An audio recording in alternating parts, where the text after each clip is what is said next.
Vandag is donderdag van Heilige Week en ons loop saam met Jesus op sy weg na die kruis in hierdie week. So vandag op die vooraand van sy kruisiging is Jesus saam met sy disippels aan tafel. Lees saam met my vandag se skrifgedeelte. Terwyl hulle eet, het Jesus brood geneem en die seën gevra. Daarna het hy dit gebreek en vir hulle gegee met die woorde: "Neem dit, dit is my liggaam." Toe neem hy 'n beker en nadat hy die dankgebed uitgespreek het, gee hy dit vir hulle en hulle het almal daaruit gedrink.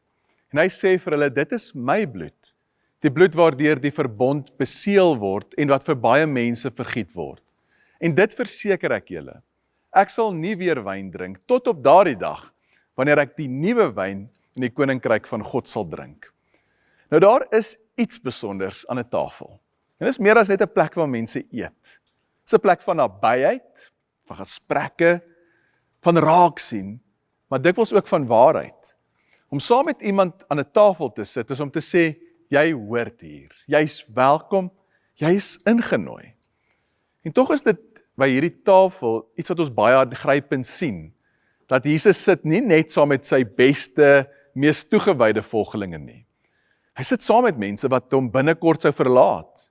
Om aan die tafel is Judas, ook Petrus en Thomas. En rondom hierdie tafel sit nie volmaakte mense nie. En Jesus weet dit. Hy weet van Judas se verraad.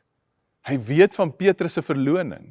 En hy weet dat aan die ander hom sal verlaat uit vrees. En tog breek hy die brood. Tog gee hy die beker. Tog sluit hy hulle in. En dis die goeie nuus van vandag. Dat Jesus gee hom nie net self vir die getroues nie, maar ook vir die wankelendes. Nie net vir die wat verstaan nie, maar ook die wat verward is. Nie net vir die wat hulle self waardig ag nie, maar ook die wat skaars hulle eie harte ken. En so word die tafel 'n simbool van genade, van insluiting, van liefde wat verder reik as ons prestasie, ons konsekwentheid of ons sukses.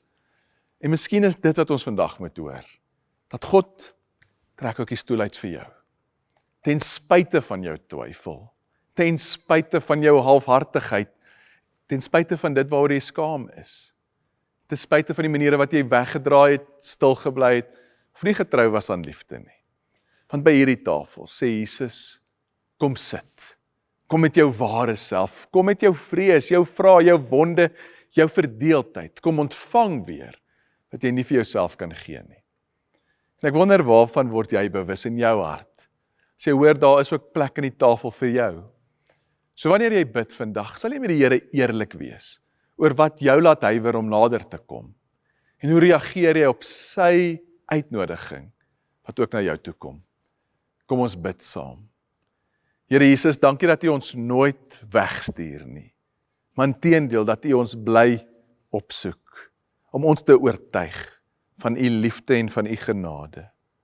Here, help ons om met vertroue by U te sit, sodat ons saam met U kan feesvier.